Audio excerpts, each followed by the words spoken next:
Hello, everybody, and welcome back to the Are You Sure NFL podcast. My name is Nick, and who am I joined by? Hey, Logan. And this is going to be our first live-action podcast. Well, not live-action, but we have a webcam this time. Noah's not here today. Noah's not here the Coast Guard because is taking him from us. Yeah, Noah is actually dead, so we're going to put his initials in our Instagram Noah has drowned bios. off the coast of Connecticut. Yeah, off the coast of Connecticut, he's drowned. Where is he, with the Navy or some shit? Coast Guard. Oh, Coast Guard, yeah.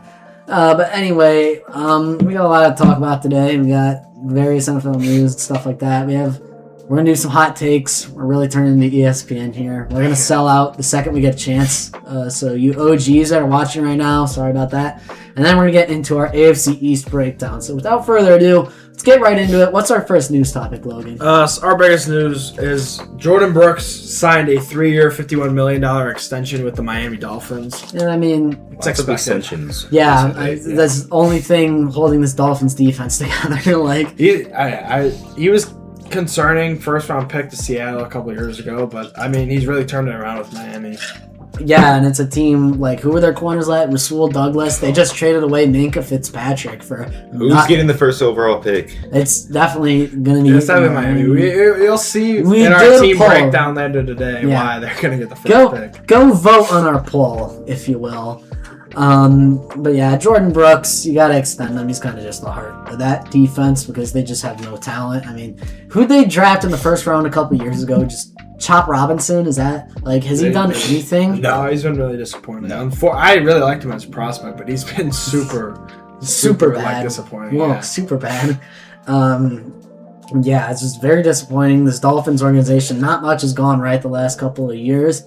And maybe this is like one of the few things they can get right. Or maybe Jacob Rodriguez. I mean, they got Jeff Hafley now, so Jeff they're all good.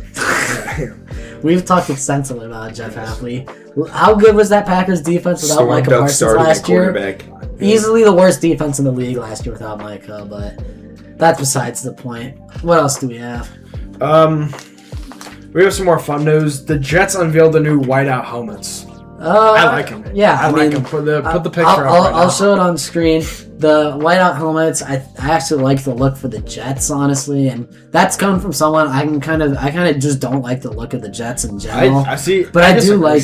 I like their new jerseys. Dude, it's tough. The green. I think they have the best green uniforms in the NFL. I don't think anyone's arguing that. Who else really has a green uniform? Green Bay, I guess, but that's more green and yellow.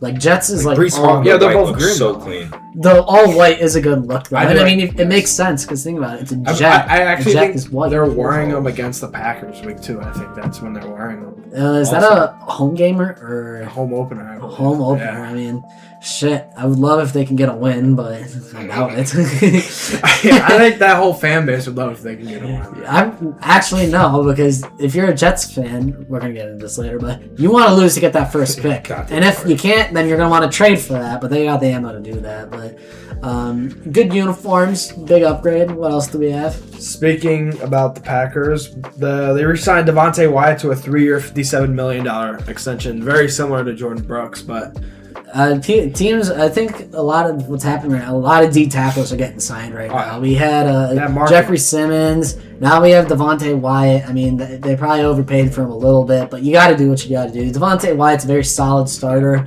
on that D line. You can't go wrong with them.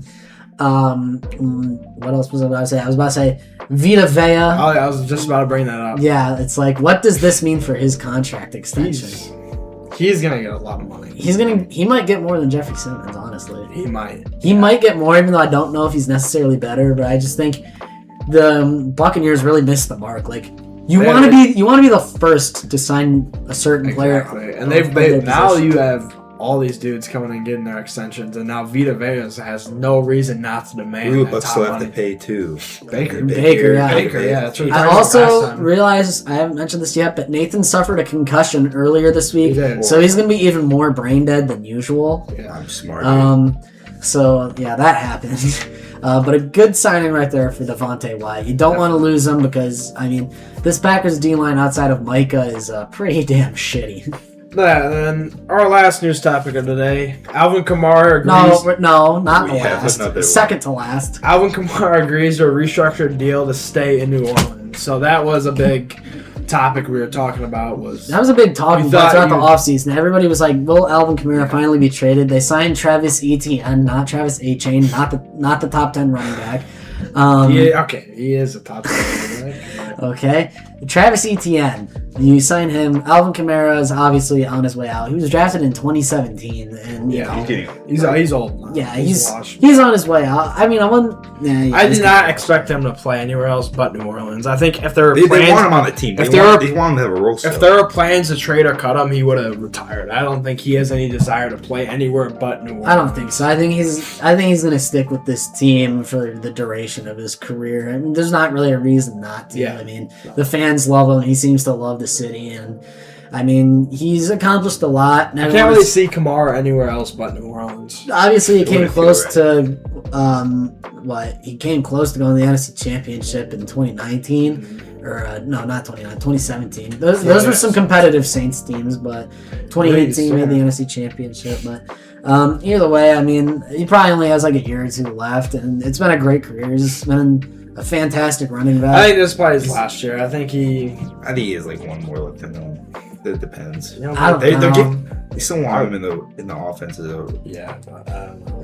Older running back, so it's only a matter of time until he's hurt the whole entire season. Yeah, once he gets injured, he's probably never coming back. But lastly, Logan didn't want to talk about this, but we decided that it's worth mentioning that earlier today, Le'Veon Moss, who just retired after being drafted, he got a signing bonus and then called it quits, is now being arrested because his 2-year-old son managed to find a gun in his house and shoot himself. I believe it was for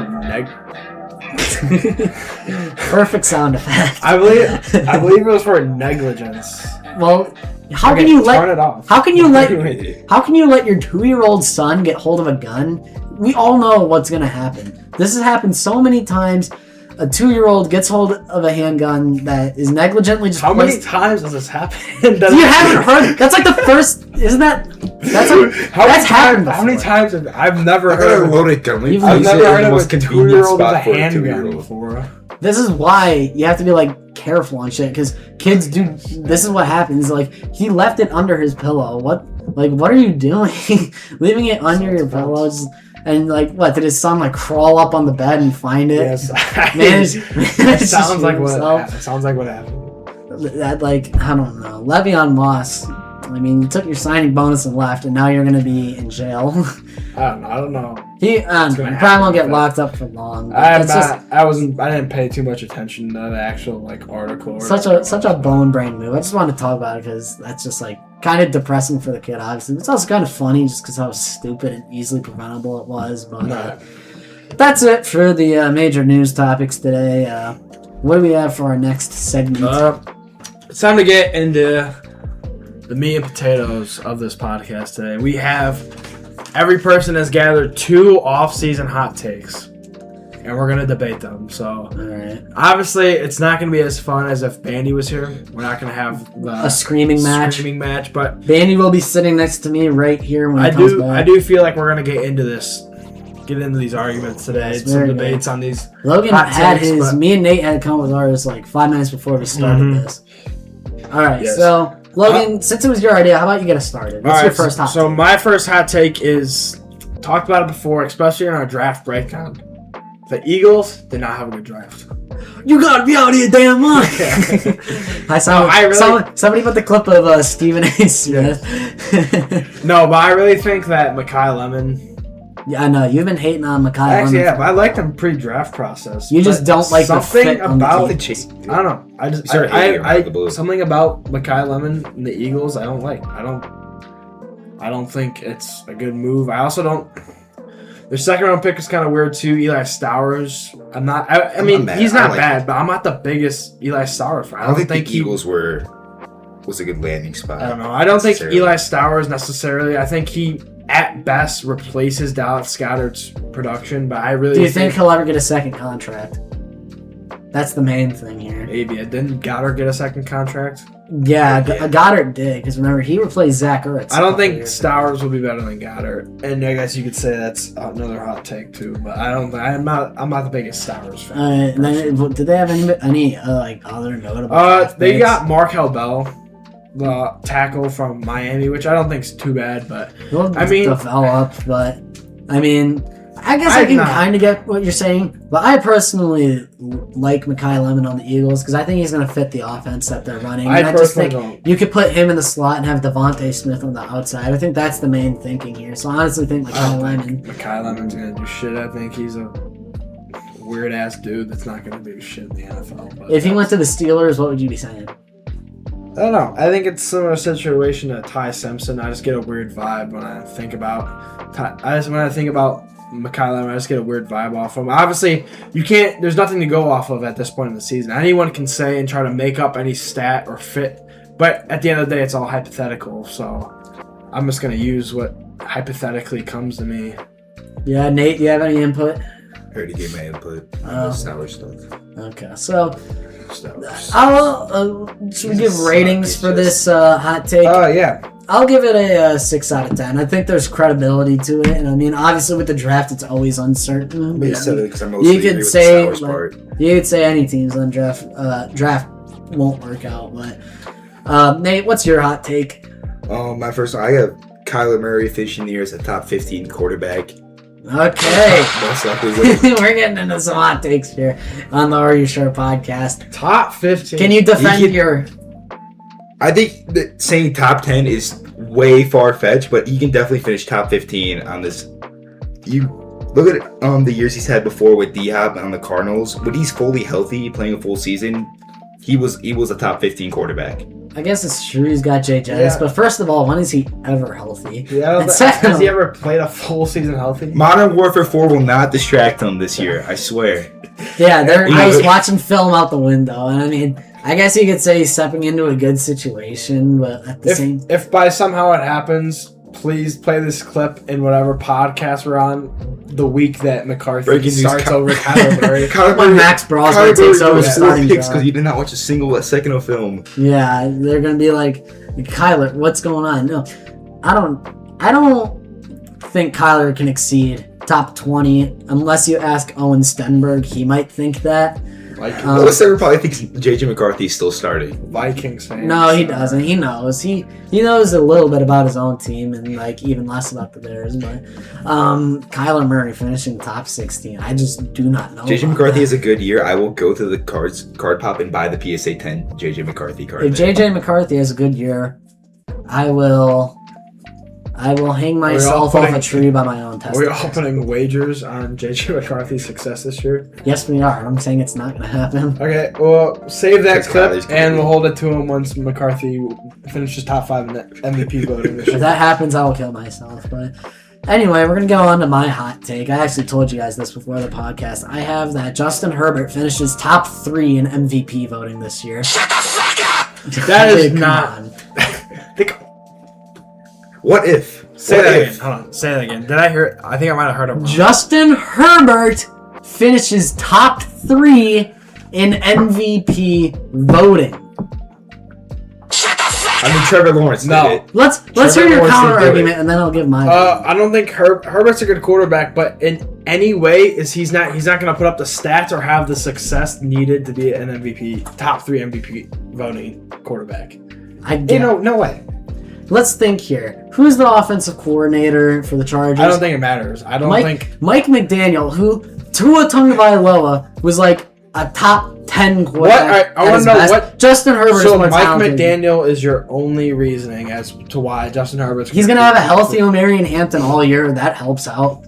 You're going to have this receiving core. I mean, you lost Keenan Allen, but obviously, I think Lad McConkey and Quentin Johnson will do better this year. So they lost a piece. Yeah, It's like saying that Caleb Williams is going to do worse this year because he doesn't have DJ Moore. That's a valid argument. Yes. Yeah, because getting rid of one old receiver that honestly might come back. We don't know yet. And then you also have two up, and I guess you could say that at least Ladd is still going to be better this year. Quentin Johnston, we don't know, probably at least be a number 2. Yeah, you have an up and coming tight end and a good veteran right there with them. I just think a change in offense is going to become a pass-first scheme. We've seen Herbert throw for 5,000 yards before, and I think we can really start to see like that version of Justin Herbert. Trevor Lawrence finished third MVP voted. I mean, I don't know what's going to change between Herbert from last season and this season that's going to make him top 3 MVP voting. I mean, I don't see. He was already good last year, and that was we haven't even talked about the O-line yet. There's good, and then there's top 3 MVP voting, which is pretty much your top 3 player in the league. Well, then who do you think top 3 is going to be? Huh? Who do you think top 3 is going to be then?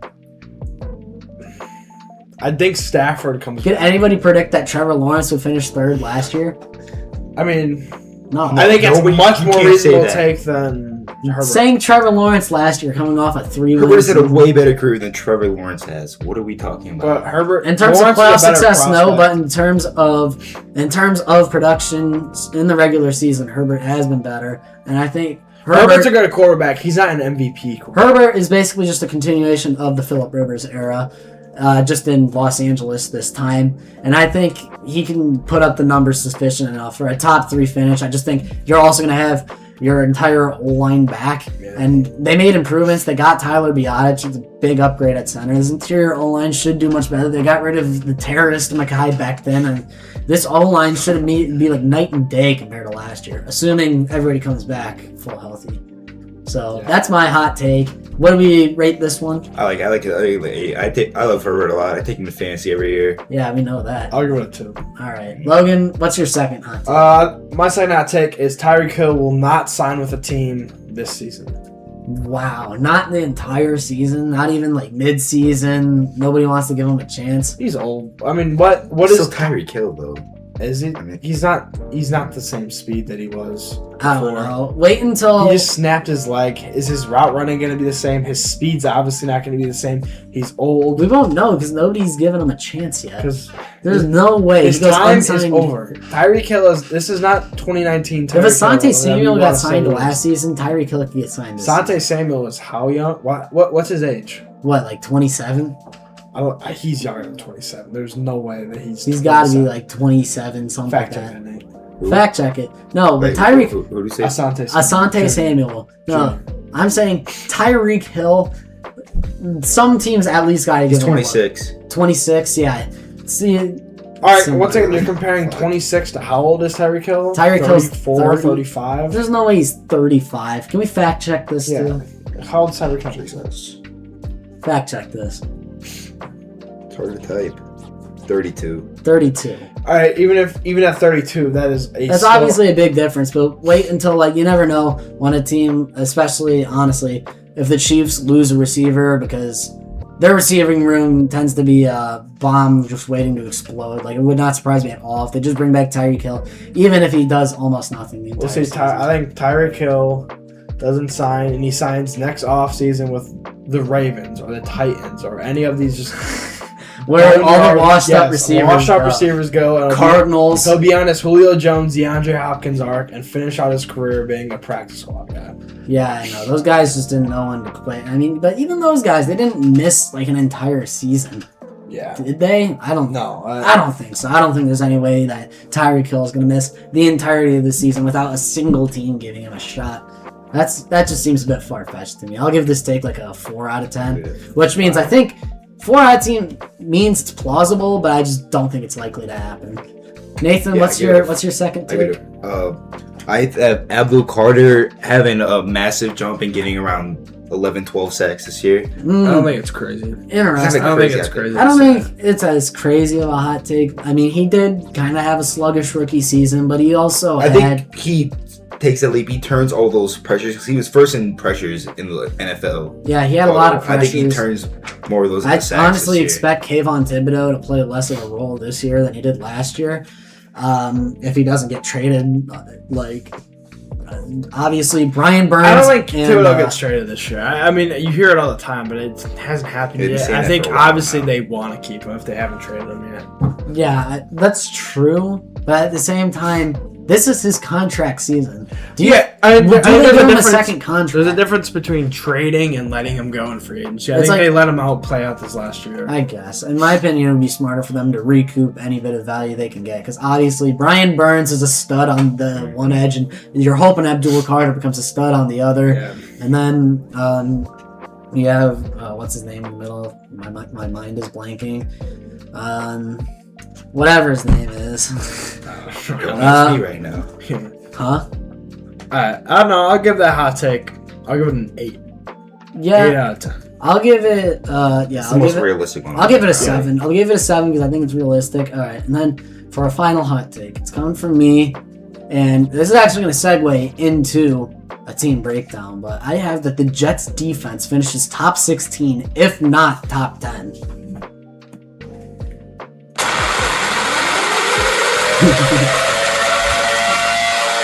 You're pulling up the depth chart for the Jets right now. You asked me for hot takes, and I'm giving you exactly what you want. The team that didn't get a single interception last year is going to finish top 15 this year. They added Deshaun Wright, who led the league in interceptions. You had Minka Fitzpatrick. Deshaun Wright's over. He's going to get at least a couple interceptions. This D-line has depth on it. And you know what? I think it matters a lot that they're actually going to have Aaron Glenn. Jamie Sherwood at starting at middle linebacker. Okay, the linebackers are a weakness. I'll give you that. Aaron Glenn wasn't even calling the defense, I thought. Huh? Yeah, he wasn't, but he is now. He's going to call the defense this year. Because he decided that trying to imitate Dan Campbell was not the right move.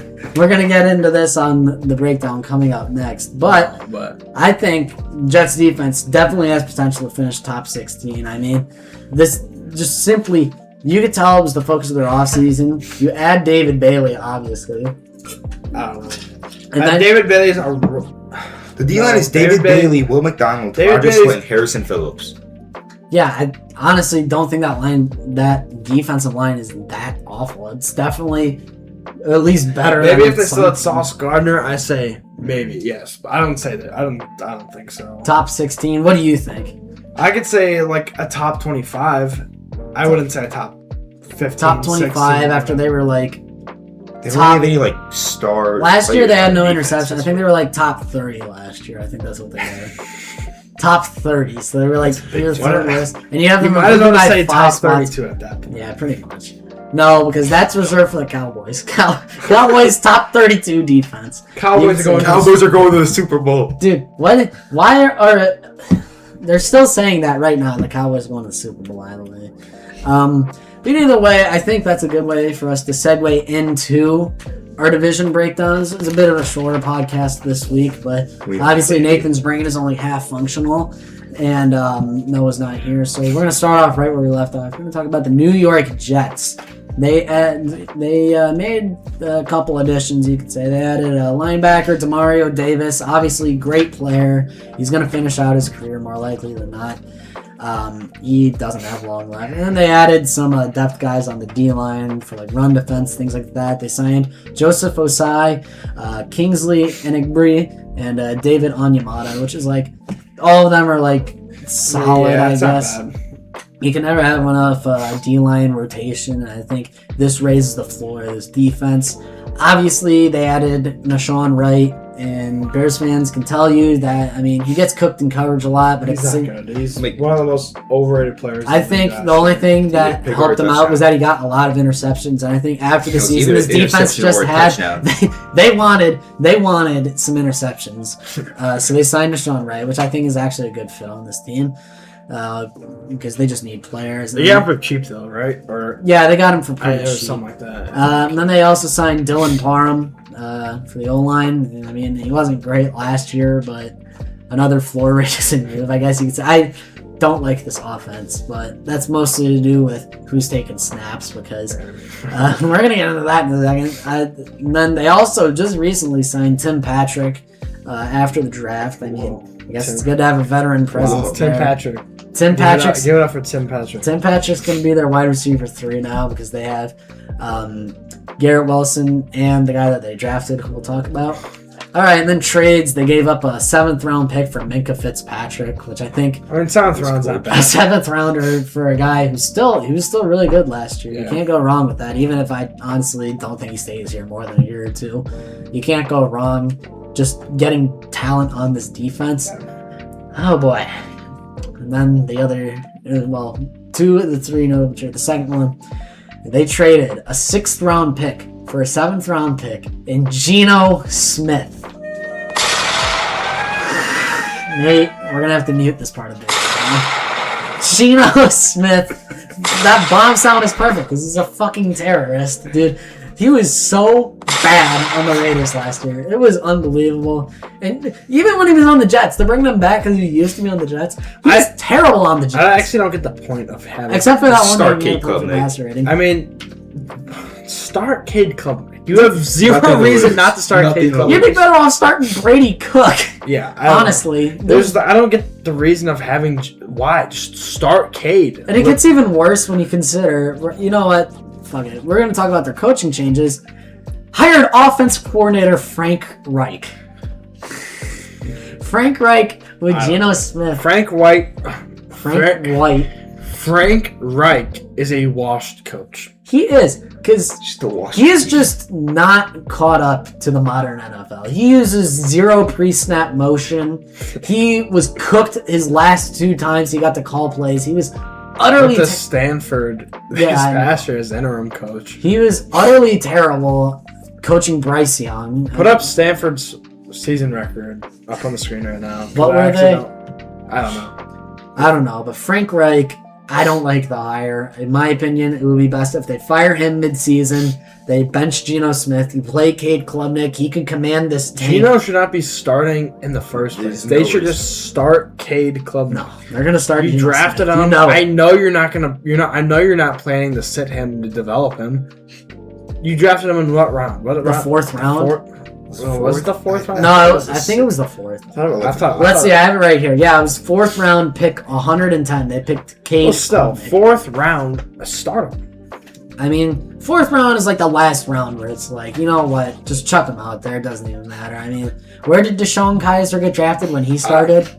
I want to say it was 2nd round. We need our Notre Dame expertise here. Yeah, I want to say Kaiser was 2nd round. Yeah, but we'll get back around to this because I got way too off topic. We're going to talk about their last trade. They traded away Jermaine Johnson for D-tackle Tavondre Sweat, where it's like 2 guys that are they've both kind of been disappointments on both their teams. So I guess they kind of figure a change of scenery might change something. I think honestly it's a benefit for both teams because obviously Tavondre Sweat wasn't working out in Tennessee.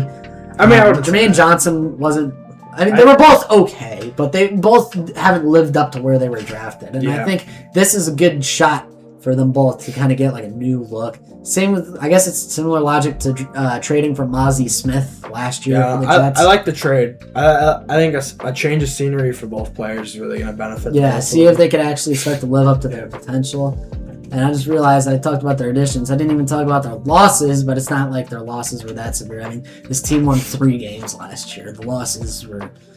I mean, you lost both your guards. You lost John Simpson and Elijah Vera Tucker. That actually is pretty... I'd say those ones are significant. Their O-line was actually solid. They've built a solid O-line. Their O-line was all right, but I mean... Well, now that I look at it, honestly, their O-line might be worse this year. But the main thing is that they actually have young tackles, and I think that's the hardest thing to find. Yes. And they still have Joe Tippmann, guys like that. And it just kind of sucks to see Elijah Vera Tucker. That draft pick just didn't seem to work out. John Simpson was pretty all right. But I think, honestly, this O-line isn't that awful. And I can see them finishing about league average, especially with the tackles. They let go of wide receiver John Mechie, who just can't seem to get it going anywhere that he goes. It's disappointing. Where was he taken? That 1 year on the Texans, and he wasn't even good on the Texans. I want to say 4th round. No, he was like a 2nd round pick. Maybe he was. John Mechie. It's just like it just can't really work out anywhere he goes. Injuries I think he was hurt going into the draft too. I think. Yeah, I think he was. Or something like that. I think that's why he fell. But it was a 2nd round pick. Yeah, 2nd round pick for John Mechie, and it's just his career has not gone to plan. He's now in Carolina, where it's like that's kind of his last chance to ever do anything. And then they also let go of linebacker Quincy Williams. We actually talked about him last week with the Browns. I don't know. Yeah, I'm not too big on the Quincy Williams hype. I really don't think he's not great, and I think especially when he's an average linebacker in my opinion. Nothing more. Nothing kind of less. an old guy. When you keep in mind that you replaced him with Demario Davis, I honestly think that's an upgrade right there. Even if Demario Davis is going to be gone in a year or two, he's going to be a good placeholder until they can probably go after a linebacker in the next year or two in the draft. They let cornerback Jasir Taylor walk. Jets cornerback. Yeah, not great. They let go of Tyrod Taylor and Hendon Hooker. Oh no! Not Tyrod. Remember, who would have gone first overall if he didn't tear his ACL? Hendon Hooker. You would have gone first overall. No, I would not. He was first round. Yes, first overall. No, I just remember him hyping himself up. Dude, he had a great season with Tennessee. That one. Oh, I know. He just never worked out in the NFL. I mean, the injury really ruined him. And then they traded away Justin Fields for a 7th rounder, which for some reason Justin Fields' exorbitantly big fan base. You're probably like in tears that he only went for a 7th round pick. But it's who would Justin? Do that? Yeah, I don't know who would do that. But obviously, Justin Fields, he's a failed NFL quarterback. Justin Fields is a failed NFL quarterback, and if you disagree, then you're wrong. I'm sorry, it's not an opinion question. Justin Fields has now been on 3 teams in 4 different systems, and exactly none of them have worked. Remember, it's not his fault. It's never his fault. And now when he's bad in Kansas City, they're gonna be like, "Oh, it wasn't his fault. Andy Reid tried to make him someone he wasn't." Yes, thank you. Don't say that about Justin Fields. Okay. You're acting. Can't wait for them to use him as well. You're acting like he didn't leave Georgia because he wouldn't have gotten the starting job. Because who is playing? The GOAT. Jake Fromm. I'm censoring from now on every instance. Third-string quarterback Jake Fromm? From now on, every instance of the name Jake Fromm, I'm going to put like a boom sound effect before it just to enhance the shock value. No, I'm doing it. Too bad. And then I'm going to talk about the Jets extensions. They extended Breece Hall. I mean, obviously, great running back. He's going to help out this offense a little bit. Honestly, I thought they probably could have done better by trading him last year at the deadline. Just because honestly, who is this team? The Cardinals? The running back is not going to do great on a terrible team. They extended Joe Tippmann, who, solid guard play. They extend Andre Cisco for all you Andre Cisco He's actually fans. not bad, but I mean, same time, he's still a little less. Yeah, I guess he's all right. Then they also extend all 20 Michael Walker fans. They extended him and tight end Jelani Woods. For what it's worth. Hell of a tight end room, by the way. You have Mason Taylor, Kenyon Sadiq, and Jelani Woods. And yes, my last note here before I get into the draft is that Aaron Glenn will indeed be calling the defense last year if he didn't last year, and they proceeded to not get a single interception the entire year. Surprised he didn't take it over in the middle of the season at all. I'm surprised how terrible that defense was, honestly. Yeah. I guess he thought he was ready to beat Dan Campbell, but this team is not good enough to do that, but alright, enough beating around the bush. Let's get into the draft. Round 1, pick 2 overall. They shocked everybody by taking defensive end David Bailey out of Texas Tech. Any comments? Shock everybody is a stretch. The consensus pick at number 2. Arvell Reese. I don't know. Who said that they were going to take Bailey? There was more people. It was me. Everybody else said Arvell Reese. There was more people saying David Bailey than I guess Arvell toward Reese. the end. Day of draft, I would say David Bailey, but if you told somebody like a month or 2 before the draft, that is true. It would have been shocking because I don't think it was the wrong. I think it was the wrong pick at 2 to take David. I think honestly it would have been better if they took Ruben Bang, but we've talked about this multiple times. We've talked about this a lot, especially at school. So David Bailey, I mean, it's not awful. I think it'll turn out good. I just don't think it'll turn out to be like great franchise altering. I think it'll be good, but not great. Then round 1, pick 16, another kind of surprising pick. They took tight end Kenyon Sadiq out of Oregon. Obviously, fantastic player. It's interesting. I'm not gonna lie. It adds some upside to this offense, honestly, and I think having him and Mason Taylor, it's actually a good tight end duo because obviously Mason Taylor's more him over Mekhi Lemon though. It will be interesting. I'm not the biggest Mekhi Lemon fan, but you can't deny that he was a big prospect in a position of need on the board at that time. Yeah, I know, but. It worked out, though. I'll cut them some slack because they got very lucky that at round 1, pick 30, they took Omar Cooper out of Indiana. I think that's great value at pick 30. I mean, shit. I thought he was going to go middle of the first round, let alone late first round. I had him going 16 to the Jets there. Yeah, no, I think that's actually great where you get Kenyon Sadiq and Omar Cooper. Yeah. Immediately adds some skill, talent to the offense. Because outside of Garrett Wilson and Breece Hall, this offense had nobody at all the last couple of years. So I'll give them this first round. They had 3 first-round picks, so you know they're bound to hit on at least one of them. Yeah. You'd have to think. Let's not get crazy. It's the Jets here. It is the Jets, but even the Jets have been not bad drafting the first round the last couple of years. And then round 2, pick 50. God, do I wish Noah was here. They picked cornerback D'Angelo Pons out of Indiana, who Noah hates. I do not understand. This is actually the worst time for Noah to be gone because he hates D'Angelo Pons.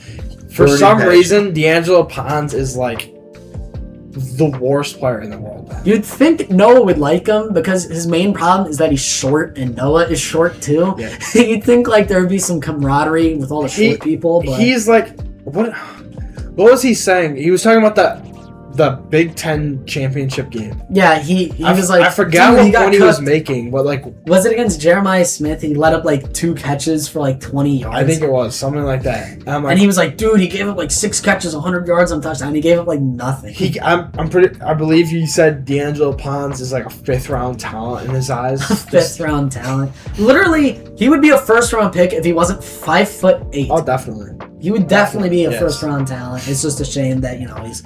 But I love that pick for the Jets this year. And then round 4, pick 103, they picked defensive tackle Darrell Jackson out of Florida State. I mean, that's great value at that spot. I'm not gonna lie. Yeah, you can't go wrong. And Darrell Jackson, I think 4th round D tackles is kind of not bad. There was a lot of value with the D tackles later on in this draft. Like, you can't go. Grayson Halton. Yeah, Grayson Halton wanted the Bears to get, but the Bears decided that we needed another tight end and to overdraft a wide receiver who's probably not even going to start this year, but that's a topic for another time.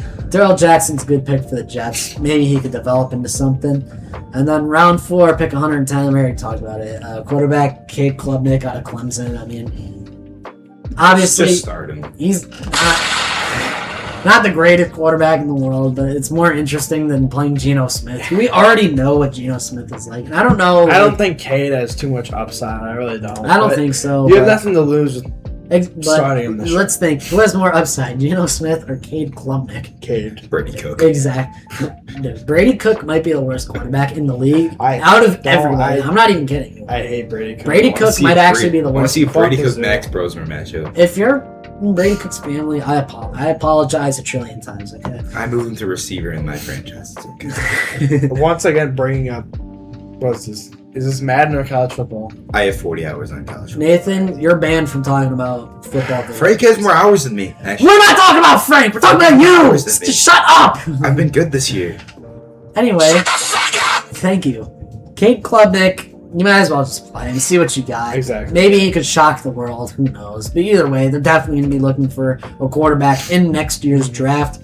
And, they have 3 first-rounders next year. So even if they, shock people and win, 6 or 7 games, honestly, they're going to have the ammo to go up and get whatever quarterback they want. Whether it's Dante Moore, Arch Manning, or just to become a Jet again. Or as you guys all think, CJ Carr, so that the Jets can be stuck in hell. You mean Jaden Maiava? What? Oh yeah, Jaden Maiava. Oh my god, it's fucking quarterbacks.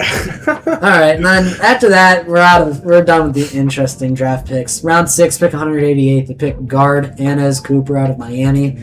And then round 7, pick 228, they picked safety VJ Payne out of Kansas State. Just does anybody really know these guys? Yeah, I know guys. Yeah, I mean, they got them at positions that they need depth at, to be fair. Yeah. So I'll give them that. I think that was a good thing there. But yeah, my main note here is that this team actually might be good if they had like league average quarterback play, which they definitely will not. They have the worst quarterback room in the NFL. The worst quarterback room. Brady Cook is the third guy, but I'm going to say that last year they finished 3-14. My prediction this year is that they actually double their win total and finish 6-11 and get third place. Because keep in mind, they get the beat down on our next team. They get the beat down on the Dolphins. Well, guys, they have Bailey Zappe too. Don't worry. Oh yeah. Okay, so getting into the Dolphins, let's start with their departures. Tua Tagovailoa. Obviously, you move on. Failed draft. Tua era's over. They take the whole 2019 season for him. I'm not the biggest Tua fan either. I really thought he was never going to win a Super Bowl. They lost Tyreek Hill, Bradley Chubb, Alec Ingold, James Daniels, Nick Westbrook, Akine, yes. Liam Eichenberg, Darren Waller, and Artie Burns. They lost a lot. This offense is sad. Miami lost better players than what they gained. That's just kind of depressing, honestly. I mean, dude, yeah. Looking at their additions list, this is a rough off-season for Miami. Let's hear these additions. Obviously, your big one, Malik Willis. Malik Willis comes in. I actually like Malik Willis better than Tua. What, 2 games where he lost the ball? I just think he has more potential, just more talent.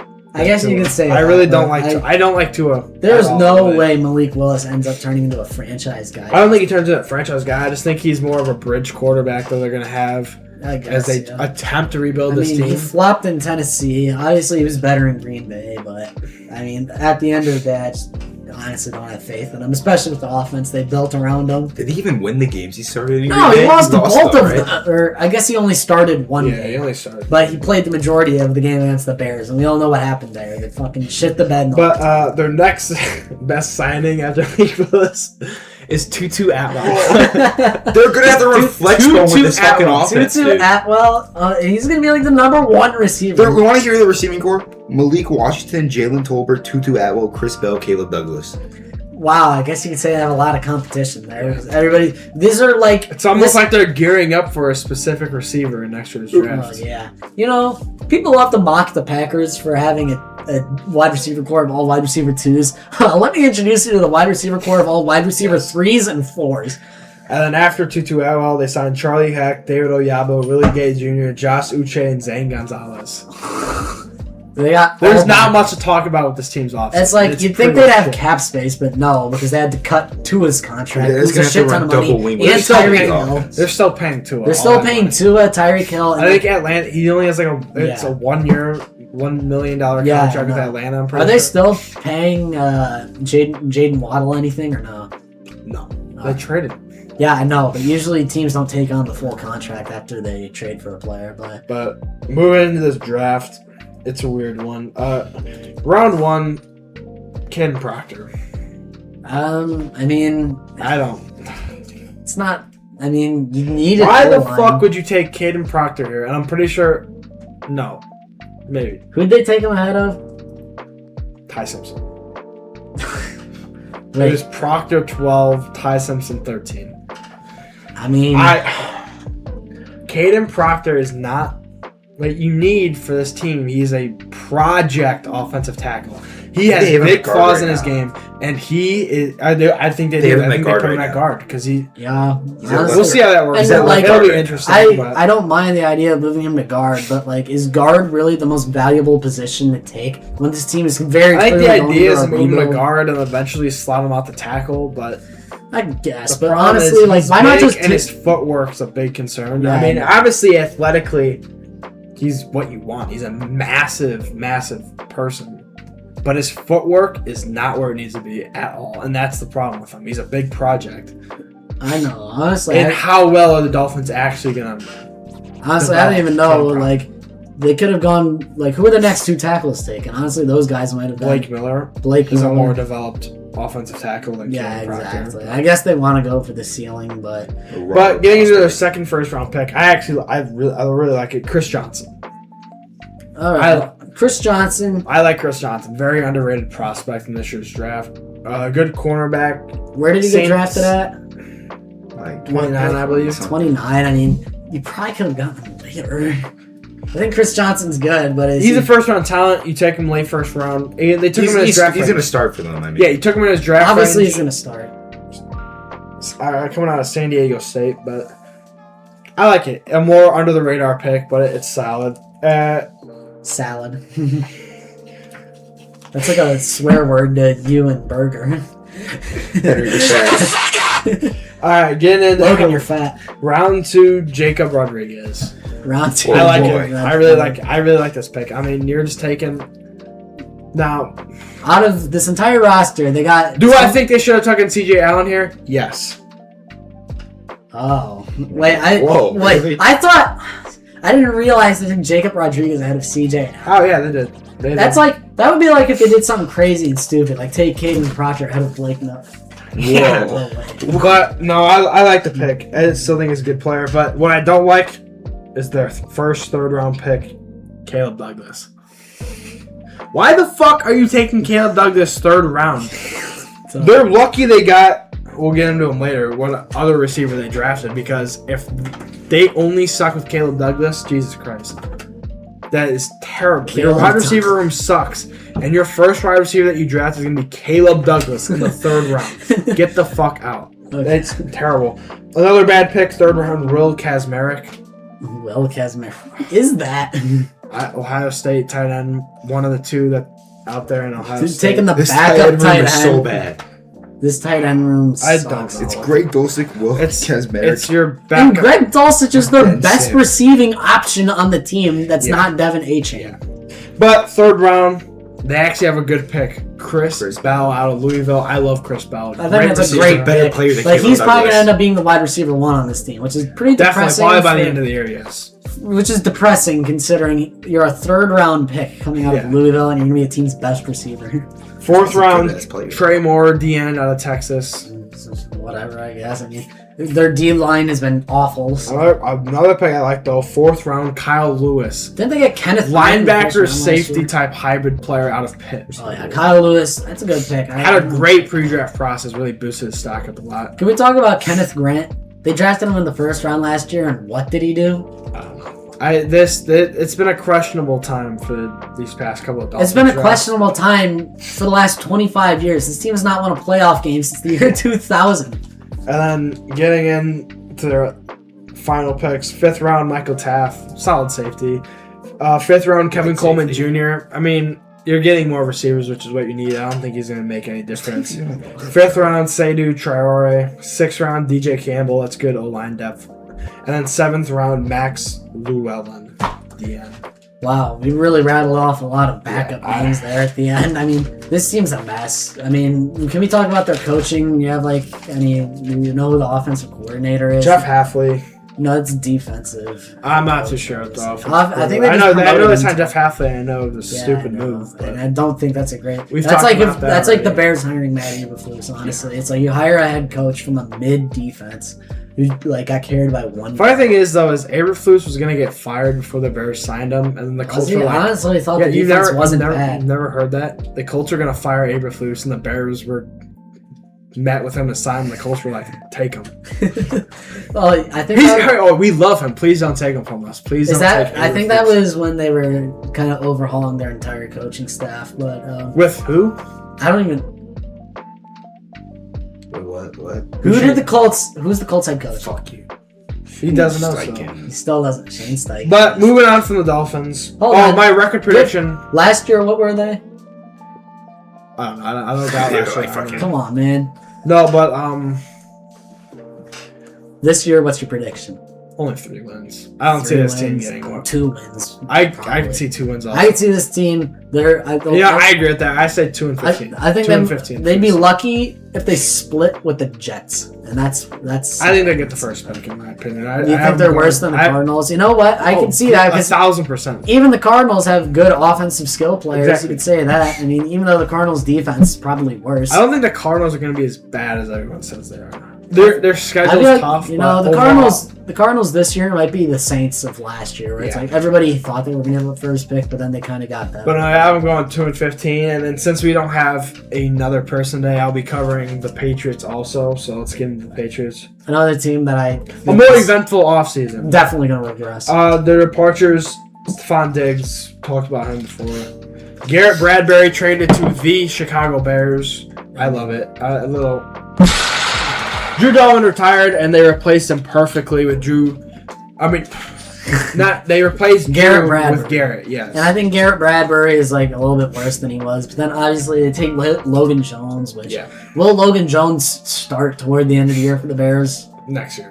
Next year, definitely going to develop for next year because Bradbury's only got a year left on his contract. So. I guess, but either way, I actually feel really good about that. But that's beside. And they lost Anthony Jennings, Jelani Tavai, and Antonio Gibson. Like the notable some big losses. They didn't have that. They managed their losses well. It's a young team, and their additions were better than their departures. They traded for AJ Brown, obviously the big trade. Video about that. And then they signed Romeo Doubs. Romeo Doubs, I have next. They're really overpaid for Romeo Doubs. That's the bottom line. They overpaid from. I got the 3rd overall pick in fantasy for him.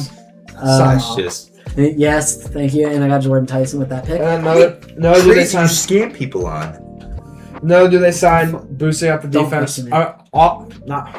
Boosting up the offensive line. We already talked about him today. Elijah Vera Tucker is a great addition. The offensive line was the problem on this team, and they targeted it in the draft, and they did it in free agency. Take it from the Bears, safety Kevin Byard. Coming off a career season. He was the best safety in the league last year, plain and simple.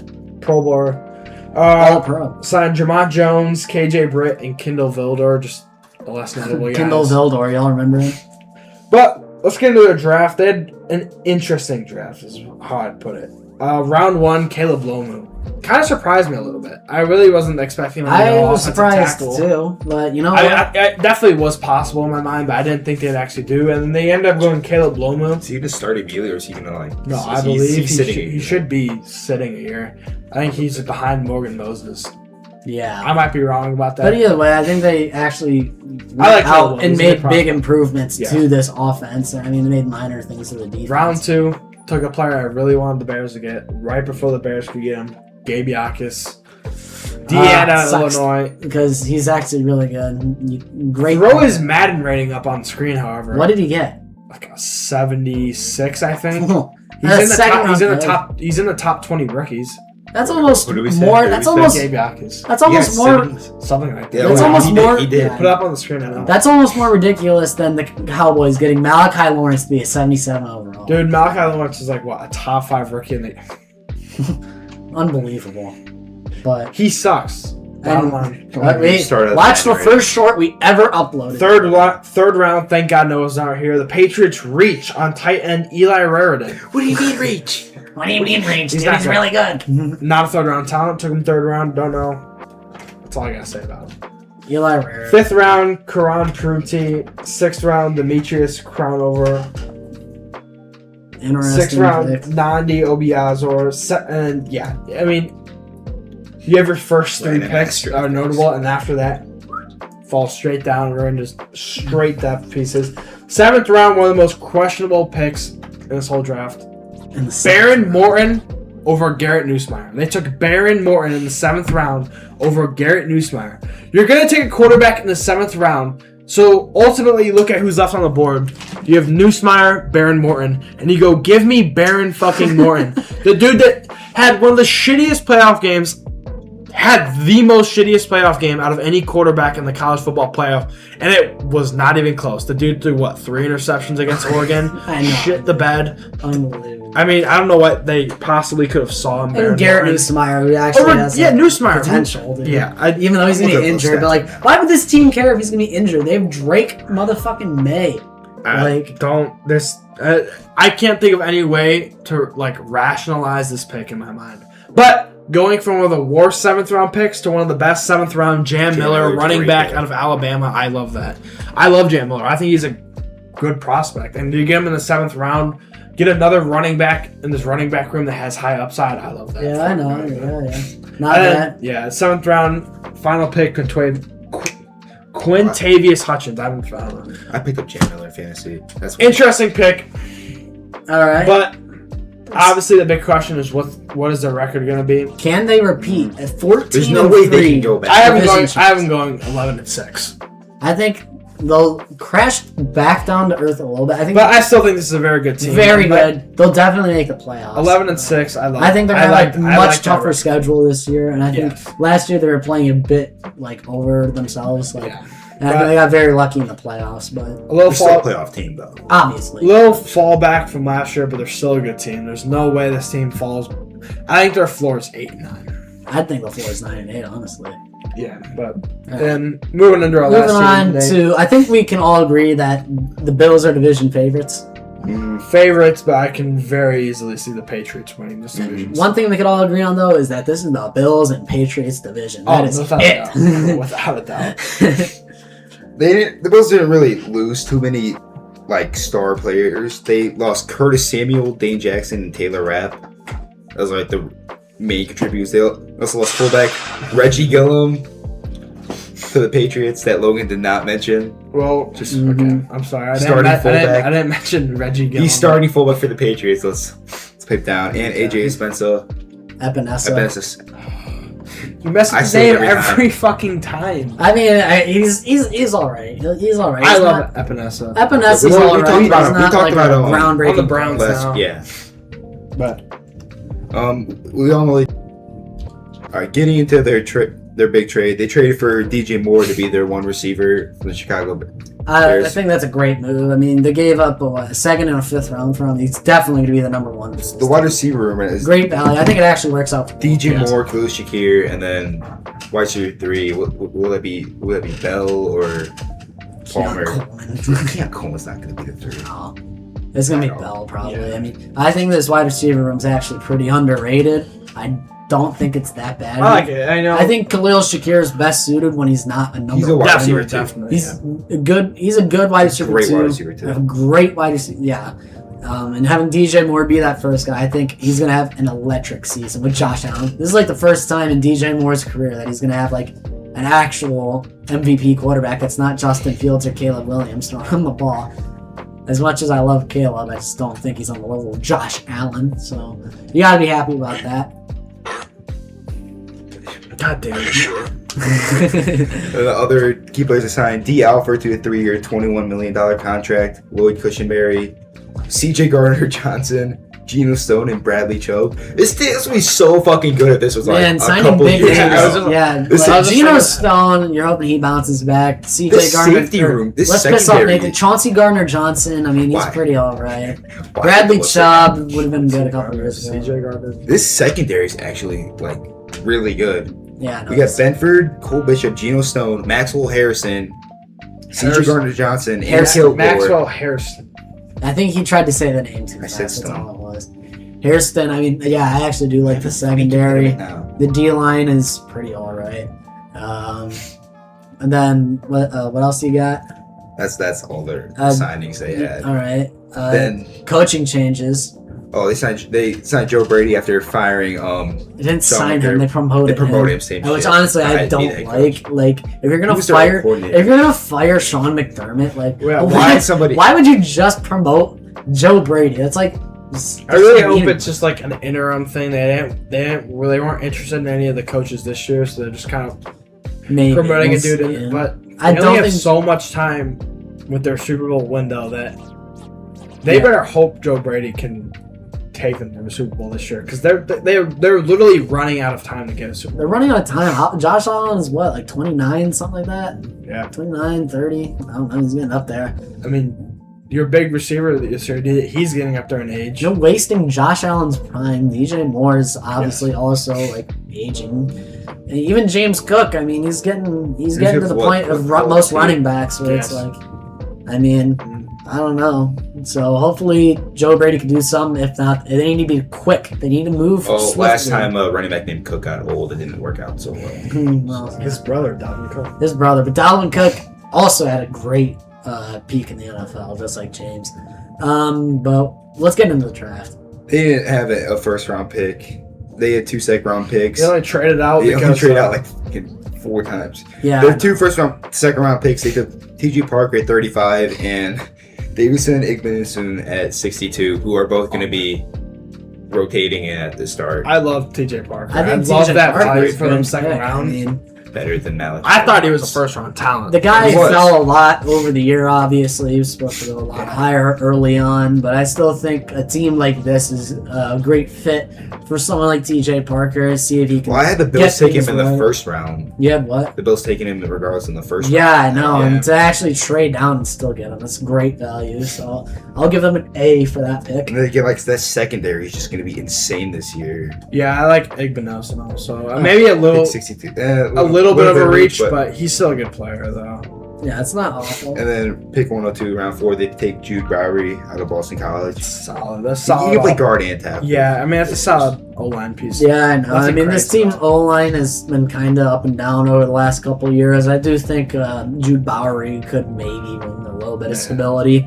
You know. And then round 4, pick 125, Skylar Bell out of UConn. I like that. I like Great that. He's value. competing for that wide receiver 3 Definitely, he spot. definitely is. And Yeah. I think he'll end up winning. I think I'll win it because who's he competing with? Keon Coleman. Keon Coleman. I think it's Joshua Palmer. Joshua Palmer. I guess Joshua Palmer. Yeah. He's definitely gonna need that 3 spot. Yeah, my thing with Keon Coleman is that like his career in Buffalo is done. It's like just trade him and literally for like a 7th round pick. It doesn't even matter. It's just a change of scenery. Get value while you still can. Yeah, exactly. Because otherwise, he's just gonna walk and you get. And then the very next pick after they take Caleb Arms-Orr out of TCU. I actually like that One of pick. Cole's favorite players. I actually. He's don't a solid mind. dude, and that's really good value to get him somewhat later in the draft. Yeah, when they get him.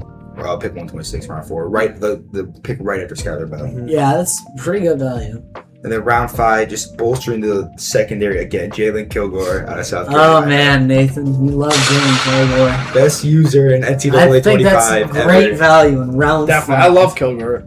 He was a 4-4. He could have gone in the 3rd Heavily round, beat. honestly. We got him in the 5th round. Dude, you saw me Oh, yeah. tripping balls when he kept falling. Yeah, I know. Like honestly, he might develop into a starting safety in the 5th round. Definitely better than DeMar Hamlin. Anyway, And then round 5, pick that, one. we don't need a boom sound If for you that. would. That's not even that shocking of a statement, dude. Zane Nobody. Durant out of D tackle Zane from Penn Durant. State. Zane Durant. Wow. Okay. I mean, Zane Durant. How And many? there's- How many? Can we get a like for every Zane Durant fan out 0. there? Then they have a 6th round pick, round 7. They had Andy's gonna three- get so pissed when you tell him to Why shut the not? fuck up. They had 3 picks. Toriano Pride Jr. out of Missouri, cornerback, just It's actually a solid pick. Just late round. insane DB. He's round. somewhat of a higher profile later round dude. Tommy Doman out of Florida, No. big punter. Yeah. Yeah, I got a punter, I guess. I mean, And then Armaj Reed at least they're not Adams. taking a punter in the And 4th round. Literal Like, last pick, Armaj Reed Adams out of A&M to just another guard. Whatever depth helps out, I guess. I have him going 12-5 this year, maybe Whoa. 11-6, 12-5. I have him probably taking the same record as the Patriots. Yeah, I have him either 11-6 or 12-5. I definitely say 12-5. I think their floor will be 10-7. Yeah, and I the think ceiling will be 14. their floor is also the floor 10 wins. obviously very high. Josh Yes. Allen. Josh Allen is still in his prime. They need to actually like make it to the Super Bowl because this is just getting sad at this point. I know. Josh Allen has never been to a Super Bowl, and it's like, what is his record in AFC Championship games? Not It's good. terrible. I want to Dude. say he's 0-3 in the champion. Or And- 0-2. And sometimes it's like not even his fault, honestly. Like that 13-second game was not his fault. I will say that. If he had this secondary, they would have. Yeah, exactly. stopped it. But It's probably the most infamous one of the most playoff games. Josh Allen What versus is it with Logan. this franchise? They now have 2 separate wide right incidents in their franchise's history. You have the one in the 90s and then the one from recently. You have like what this team with the wide right. It's like. I guess it's fair enough. I mean, the Bears have 2 infamous doinks in one play, whereas the Bills have 2 infamous missed kicks like 30 years apart. Do not remind me of the double doink. I was fucking crying. You don't understand, dude. I was what, 8, 10 years old, something like that. I was fucking crying was when really the double pissed. doink happened. And tell me you weren't. I wasn't. fake fan, dude. You're a fucking fake fan. Nick was really mad after that. I could see a little Nick just crying. Nick was really mad. Yeah, no. What do you mean? We barely talked about it at school the next day either. we were just so pissed off. And I remember. So depressed. You literally put a paper bag on your head. Like, I put a paper bag on my head in 2020, not 2018. I did that in 2020 because I was so pissed that they were starting Nick Foles over Mitch Trubisky in 2020. Nick Foles, fuck you. Whoa. But yeah, obviously. Nick Foles won a goddamn Super Bowl, mind you. Okay, let's talk about Nick Foles' tenure on the Bears. Jacksonville is mega contract that he had on Jacksonville, and he tore his shit. Let's not forget first week. Let's not forget in 2021 when he went into Seattle and looked like prime Tom Brady out there and beat the Seahawks. That was the best Bears game against the Seahawks. But I think that's a good way to end this video. If you guys enjoyed, be sure to leave a like and subscribe. If you have any ideas for future podcasts, be sure to let us know down below, and we'll see you all in the next one.